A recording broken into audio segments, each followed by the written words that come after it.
Welcome to Scherable. I'm Bill Scher. This is the first of my YouTube commentaries. Hope you can come back for more. To start, I want to talk about the Supreme Court vacancy and if anything can be done to stop it, and why, if we're going to talk about how to stop it, should any discussion of trying to flip Republicans be derided as having West Wing brain. I bring this up because I put out a tweet where all important political commentary occurs outside of YouTube and suggested that Biden could give some kind of signal that if the nomination, if the seat was held open for him, that he would fill it with a moderate, maybe even a not so young moderate that might entice any wavering Republicans to deny Trump the seat. This got a flood of negative reactions, many of which accused me of having West Wing brain. This is deeply insulting because I don't like the West Wing, and I barely watched it. I don't even know why that suggestion would be West Wing-ish. Was there some big bipartisan West Wing show? I don't know. But the deeper issue here is the importance of good, nuanced political analysis. Pundits are always derided for their uselessness and inaccuracy, often fairly. And there is a danger in all of us acting like pundits and not like citizen activists who engage the political system. And the big danger in punditry is talking as if you know things are true when they may not be true, and giving your opinion as if it is somehow incontrovertible fact. I'm sure there are many cases of my utterances that would deserve such criticism.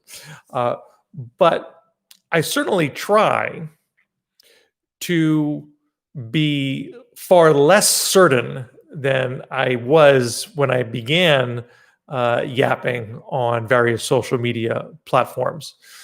So in my mind, if you're going to stop this nomination before January 20th, so Donald Trump wouldn't get to fill it, and Joe Biden, if he wins, would, the only way to do that is by getting 4 Republicans now. If this went past to November 30th, then perhaps 3 if Mark Kelly was seated in Arizona. And then you got to think through, well, how might that come about?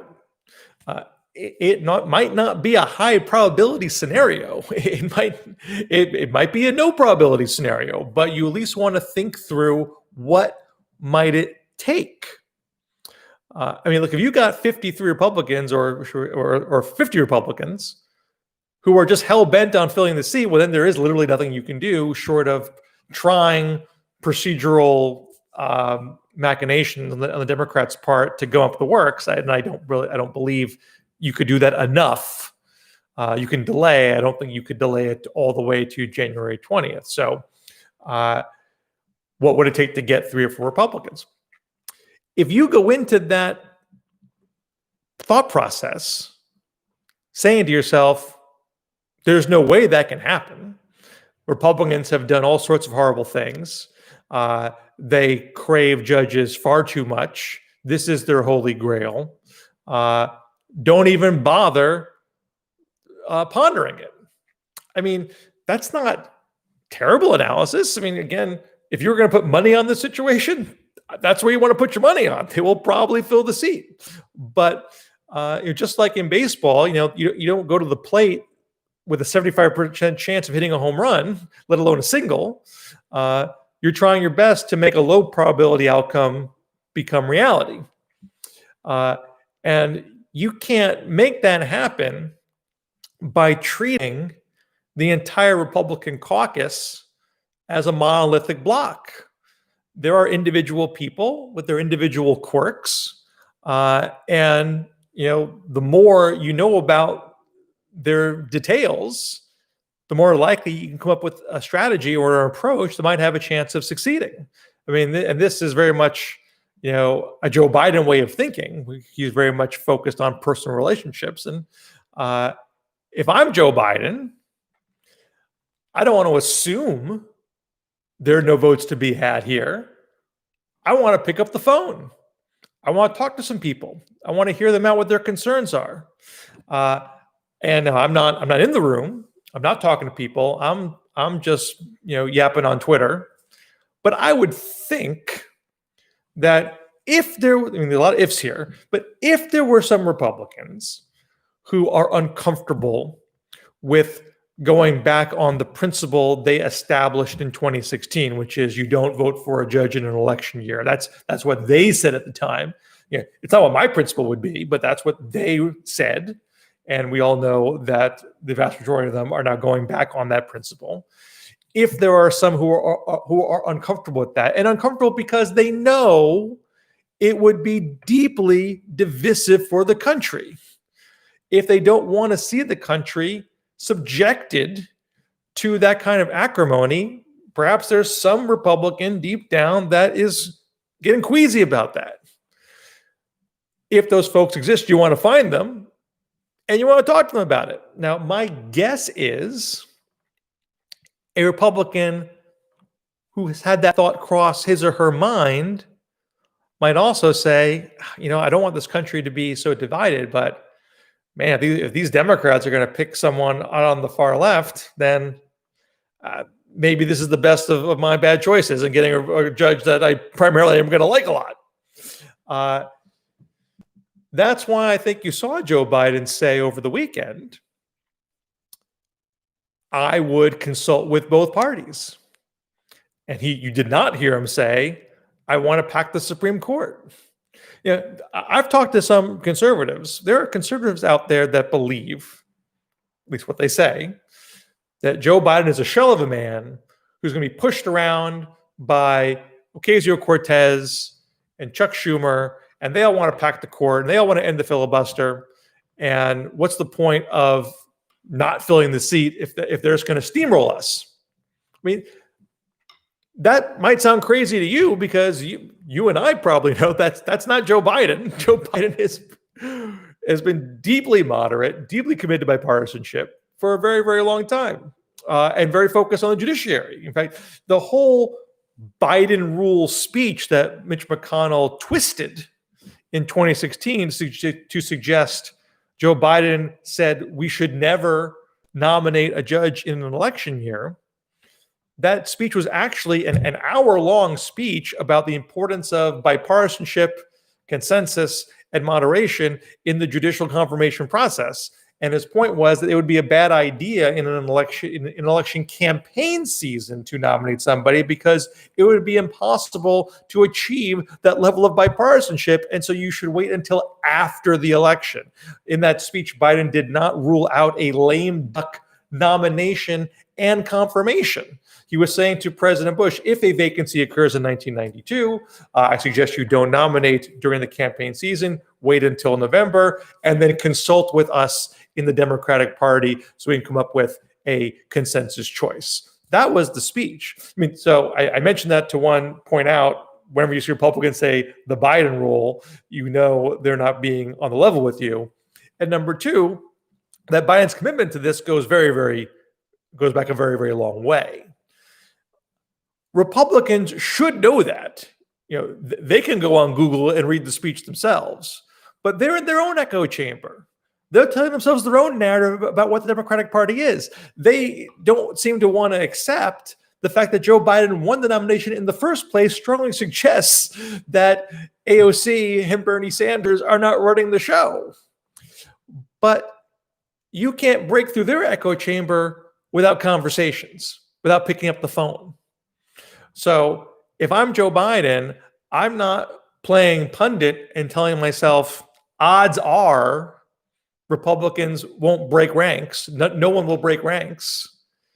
You say to yourself, even if there's a 1% chance that someone might break ranks, I'm going to pick up that phone and talk to them and let them know, hey, here's what will happen if you don't fill the seat. Here's what I will do. Here's what I will here. Tell me what you want, and I'll tell you if I can give it to you. I'm not going to give names publicly, probably, if I'm Joe Biden, but he might say privately, let's bat around some names who might work for you. I mean, this is what happened with Ruth Bader Ginsburg.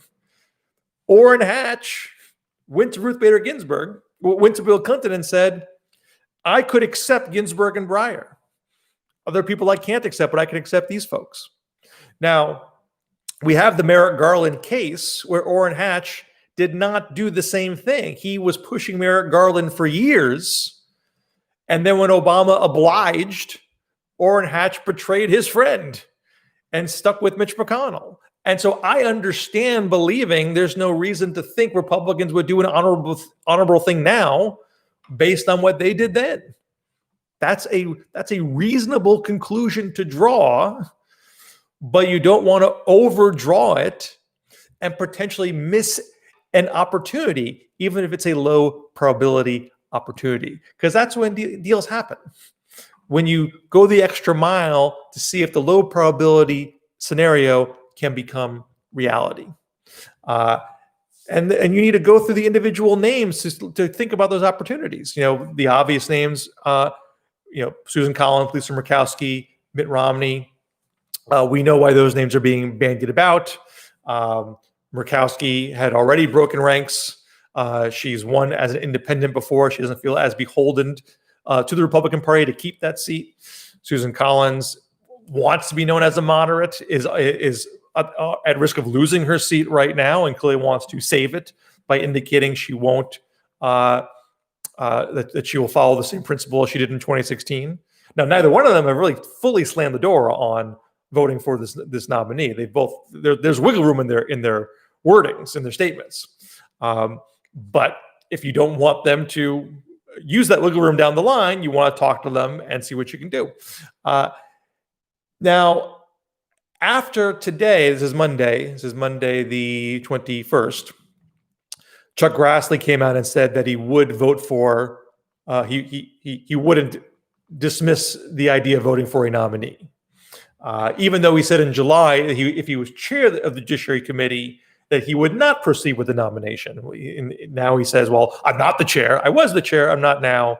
There is going to be a nominee. Is going to move forward. I'm going to give it an up or down vote on the floor. So losing Grassley out of the box like that means you almost certainly will not get 4 Republicans who will say flat out, I won't vote for this nominee under any circumstances. Even if Romney came out now, that would give you 3. Wouldn't be enough. You know, hey, if someone can find a 4th out there that I'm not thinking of, great. I mean, I don't want to be an absolutist either, but I don't see who that 4th person is right now. Lamar Alexander was someone people thought he might be that guy. He already said, I'm not going to be that guy. Now, what we don't know yet is what people's reactions will be to the actual nominee. There's a chance, you might think it's slight, that if Trump picks Barbara Lagoa and not Amy Coney Barrett, Barrett is known to be anti-Roe, has said plenty of things to strongly indicate she would overturn Roe, but Lagoa has not. Hawley, senator from Missouri, has said he's setting a new standard. You have to show me you oppose Roe before you are nominated. Otherwise, I don't vote for you. Now, as some people have mentioned to me on social media, let's see if Josh Hawley actually sticks to that. If it is someone like Lagoa, now he could fold, he could climb down, sure, but you don't know. Not much the folks on the left can do about it, if whether he sticks to that or not. But it's something to be aware of. I think beyond that, and now whoever the nominee is, they'll get some degree of public vetting, and if something comes out that is politically scandalous or ideologically extreme, certainly that will be used to try to whip up sentiment. And I would argue you want to get on the phone yourself. You want to talk to your senator if you're in a state with a Republican senator. I don't care how extreme the senator is, how conservative they are. You should pick up the phone and call your senator. And there are a few senators out there who are in states which may be trending blue. I'm thinking particularly about Pat Toomey in Pennsylvania and Rob Portman in Ohio. Now, these are both pretty conservative guys. I don't assume they're going to vote no, but let's say this vote does not happen before Election Day, which is certainly possible. There's not a whole lot of time on the clock. There's a recess schedule for people to campaign, so I don't know if McConnell will keep them around for a long time in late October. And Trump may want the nomination to be hanging out there to help rally the base. Let's say Biden wins, and he wins in Pennsylvania and Ohio. Toomey and Portman have to run for election if they want to stay in the Senate. They may have to do some kind of recalculation. What makes sense for them? Now, they may calculate, can't be in the primary, I'm still going to stay with my party. But you don't totally know. You might want to pick up the phone. If you're Joe Biden, you might want to pick up the phone. If you're a regular citizen in those states, you might want to pick up the phone and call their offices and let them know that there's an intense feeling in their state about this subject. And you just might not do that if you've told yourself there's no chance, there's no way. Because perhaps deep down what you really want is to get rid of the filibuster and pack the court.